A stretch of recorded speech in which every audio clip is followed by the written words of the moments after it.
So here we go. This is Ed here from Sable Images. This is a photo I took last week of my buddy Kendall, and I got to tell you, she's also learning to be a photographer as well. So, you know, overall, just one of these great people you meet while doing this. First thing I'm looking at, I've already gone through and culled through my collection, and so we photographed several, but I really like this one. I mean, this pose, the detail in it. There's something about it's one of my favorite things. This pose. But as you see, I mean, this is a mother of two. This is a grown woman, and so the dress is a little. The pose has her a little bunched up. So that wasn't really my goal here. So what I'm going to go ahead and do is I'm going to crop a little bit, and so we done go ahead and do that because it's all about her. It's about the image. So we'll start at the bottom here in Lightroom, and I use 85 millimeter. You can see my settings and the lens I used up here. And so what I did here is sharpening. I'll wait till last, always. I kind of got a medium contrast. I usually like this to start with because it's kind of what I want. I pretty much stick with camera portrait. Camera landscape adds too much saturation, but sometimes I kind of like the effect. It all depends on how I feel. And these are the kind of Instagram-y filter. I use this one more for the Instagram muted brown tones, just something different. But there's so many more I could go with. So we all have, it's all subjective. Kind of Adobe. You see all the options. But I tend to stick with Canon just because it matches my camera profile. And I shoot with a 5D Mark III, and I like that. I'll put the daylight. Now, I do have an option for that. Let me see if we can see it. So here's the other ones I picked. So see this setting here? And this is just me just basically in Lightroom Mobile going through the photos trying to pick my picks. But this is the one I really liked. But so if I did this, you see the difference. It's a little bit different. And that was using a gray card. So I can just copy that if I want to. But either way, it's pretty much daylight. I mean, there's not that many different tones.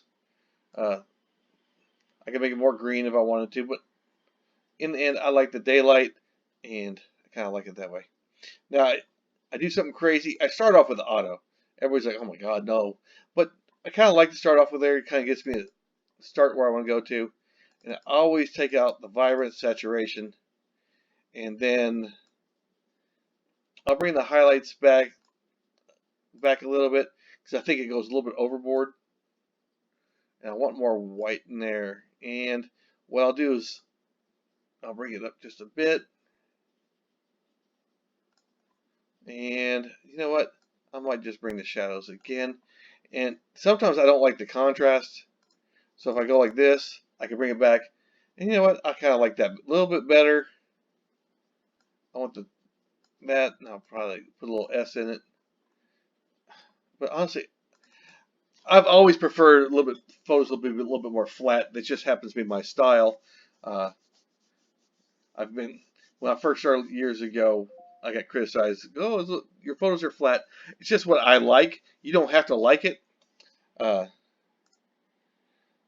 then if I want, I can play with this a little bit and if I want to bring the red a little bit down a little bit and greens just to see the difference what I can do.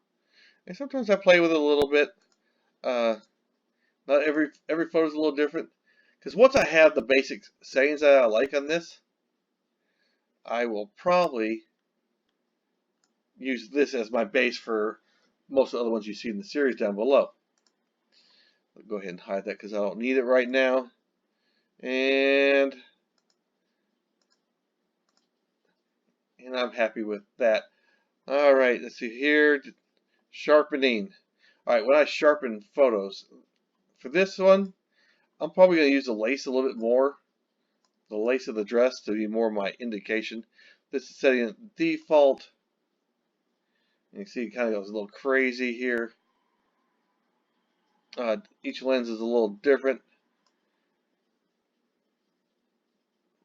I'll probably bump this up a little bit more. And masking using Alt. I'll go ahead and reduce what's actually in there. I'm not too worried about the sharpening of the skin right now because it's going to be softened using the new texture in Lightroom, so we'll see how that goes. Alright, but first thing we're going to go ahead and do is I'm going to do, alright, so soften skin. I like the little texture using the clarity. Sometimes I actually do the opposite of the clarity, it all depends. I will have auto mask turned on, and I'll go ahead and I use red for my auto mask. I have switched to green, but when I do outdoor, green kind of blends in, and I think red works a little bit better. Just my opinion. And this setting I use right there, you can see what it, you roll back. It's just my preferred setting, just reducing the texture a little bit, and it's just a start point for me. Now, if I don't want to use a mask, and here's something that sometimes I can do, what I do is I take the exposure, and what it helps me do, so I don't have to worry about undoing the mask. And I know there's a keyboard shortcut for it somewhere. I'm almost positive, but I never will remember it. And I've been doing this for long enough to know that some tricks aren't new, something I'm ready to try. So pretty much we're going to focus on the skin here. I'm not worried about the skin on the hands. And so we're letting auto mask do most of the hard lifting for us. And that's just an option for you guys if you want to try that. But for most people, give me that, kind of see where I'm at. Now I'll zoom in now, just for the edges there. I'm not that concerned about her skin because honestly, I'm not one of those people that this is a quick. I mean, most people you work with now, rarely do I get people who want to print their photos, and when I do have those, that's a totally different edit. That's a totally different style. This is more just kind of my Instagram. Let's get off the background. Now I have a Cape backdrop is where I got where the backdrop is for this.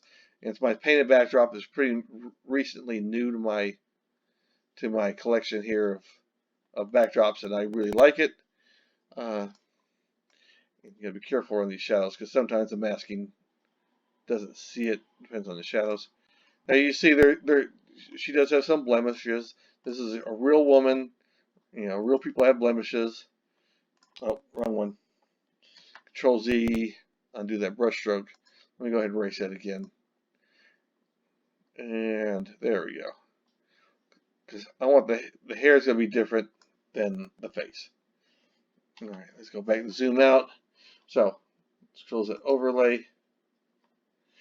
Now, you see it's pretty soft, but you can go really all the way out, honestly, and this is where I kind of play around a bit.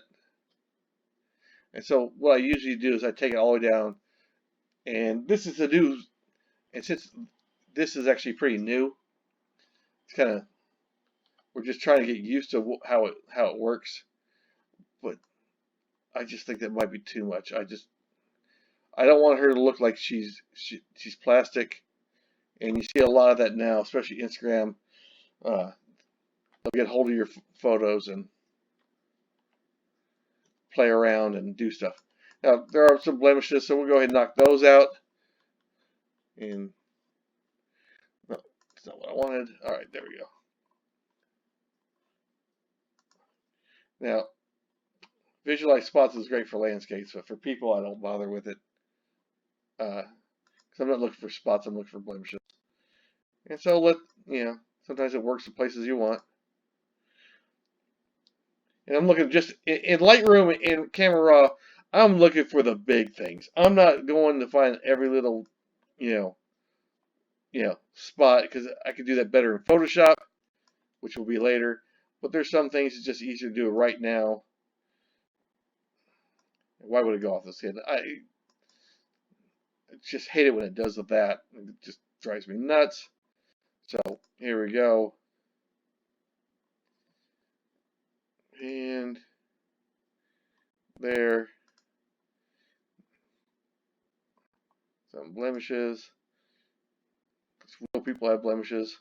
I have a mole underneath my eye that I just have to have taken out when I show my photo. Matter of fact, part of our little photo shoot here was she took my portrait, so I'm waiting to see how those come out, because I hate my own photos. So it's not. Used to love them when I was younger. Now I'm getting older, not so much. Anyway, so as you see, I softened the skin a little bit, got rid of some blemishes.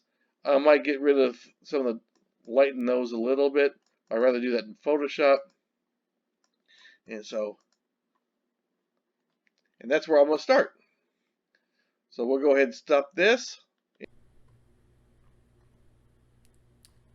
Now that I have opened in Photoshop, so create another layer. What I'm going to do is I'm going to look for some blemishes on the skin. I've already softened the skin, so I'm not really worried about it too much. So I'm just going to kind of look for the little spots that I find, mainly focusing on blemishes, not things like freckles and stuff like that. I might lower the opacity down a little bit. And so let me just look at the little spots, the things that bother me. I'm not looking for perfect skin because nobody's perfect. It's just how I edit. I can go really crazy if I wanted to. I just choose not to.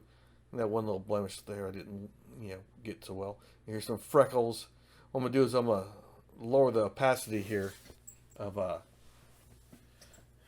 the edits. And so I'm going to fade it out a little bit. And for some reason it didn't record that part, but that's all right. The drop down menu. Basically I'm fading I think it's Control Shift F or something like that. I think that's what it is. And so go ahead and lower those down. And so go through and just find the ones the kind of spots that jump out at me. Everybody's different. Just kind of, there's just some that just kind of don't work for me. And so I'm pretty happy with that. Now I could probably go really depth, but this is a quick little tutorial, so I don't want to go crazy on it. And so because I kind of screwed up the posing a little bit, I should have had a little bit more arch. And so I want to do a little different here. So I'm pretty destructive on my edits. I don't keep layers. But for this one, instead of liquefy, I use a warp tool. So I select the area I want to warp. Now liquefy on occasion comes in handy, but not in this case.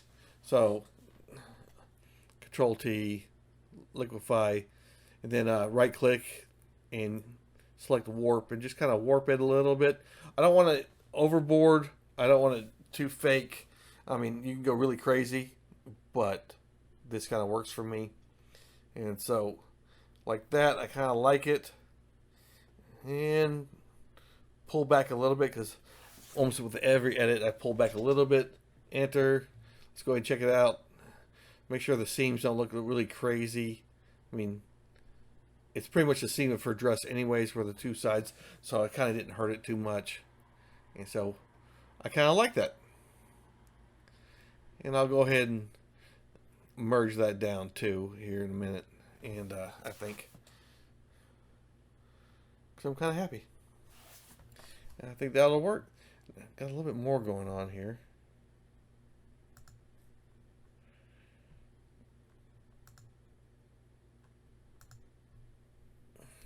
See, I'll make another background copy. And I'll go ahead and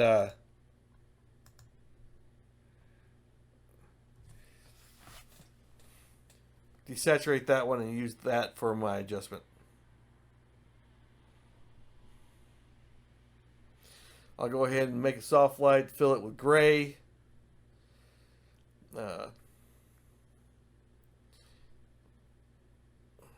and drop the opacity of the brush. Usually, if I use a tablet, it'd probably be different, but I'm not a big fan of using the tablet, so that's just how I do it. And so I'll reduce the opacity down.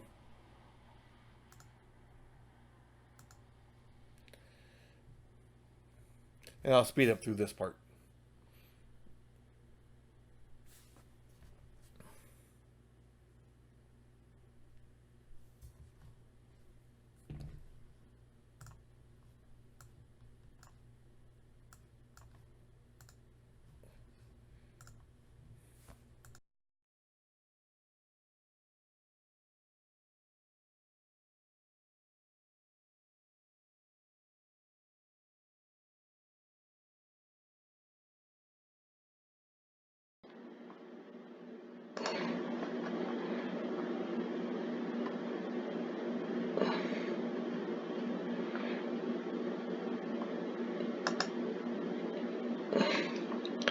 So here we are. I've opened it up in alien skin, and so it's kind of cool. I kind of like it.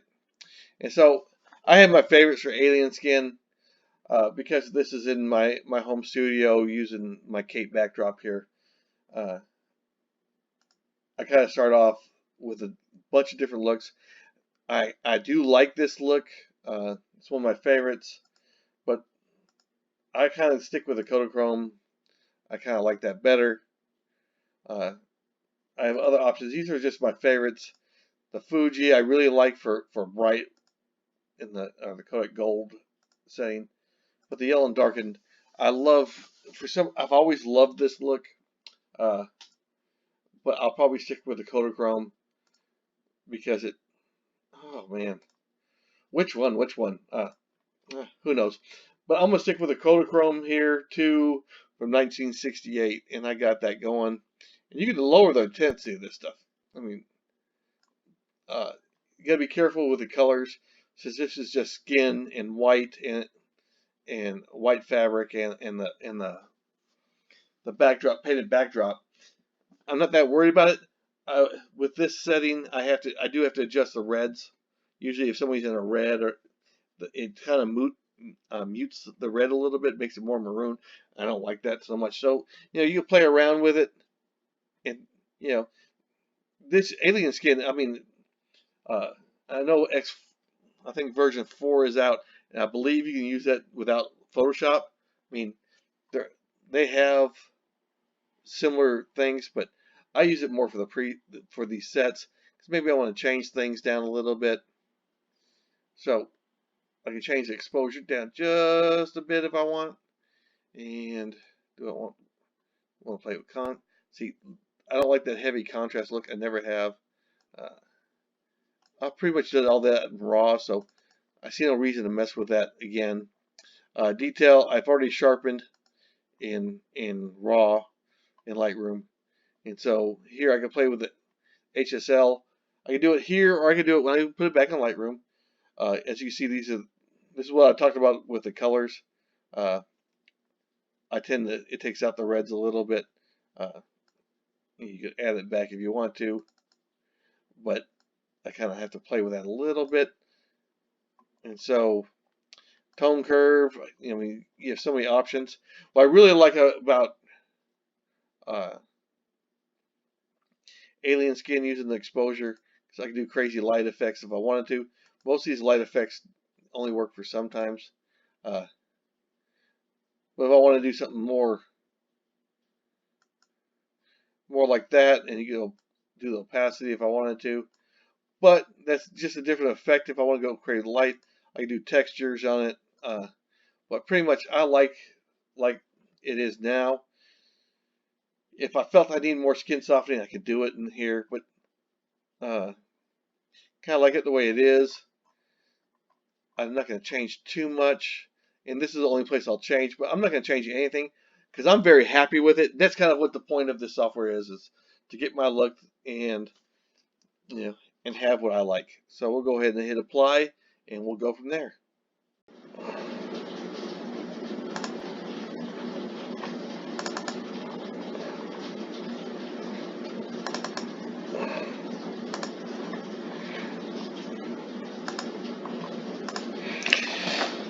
And now I'm back here in Lightroom, and it's my kind of the final edit. There's one thing I decided I don't like that I much prefer. I kind of would like to darken it or give it a little vignetting. So what I'm going to do is I'm going to use Lightroom, just the default. Kind of funny when you do a lot more. Actually, let's go ahead and a half, kind of like that. So where's it going to go? And so I want to see the overlay just so I can see where the light actually kind of falls. It's basically it's about the face. It's about the person. The backdrop is just a tool. So I think that's going to be the final product. So let's go back here.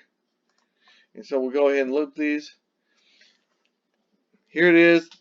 This one here is the one after we did the Lightroom edits. And this is after Photoshop. As you can see, there's a little bit more drama, a little more story to it. And it's kind of what I like to do. It's basically a basic, simple my process. But I do this for almost every photo I do. Occasionally I skip a few steps or I'll add a few things. But overall, this is pretty much what I'm gonna do. And you know, give her enough options where she'll like them. Well, what's going to turn out is I'm going to see a lot of those photos you see down there at the bottom. I'm going to turn out where maybe I don't like it when I finally get to edit it, or I'll notice the eyes aren't really in focus, or I'll miss focus, whatever the case is. But overall, I got to tell you, let's go full screen. I am very happy with this result, and I hope she is too. And so, thanks for watching. If you watch this is my first photo editing video, and I hope you enjoyed it. But if you want to know more about me, you can check me out at sabotimages.com. That's S-A-B-O-T images. Sabo, like French, ignore the T. Or you can check me out at eddevereaux.com, and you can check me out on Facebook, Sabo Images, Instagram, EDX and the PDX. If you search EDX and the PDX, use EDX in the PDX. You usually can find me. So, hey, thanks for watching.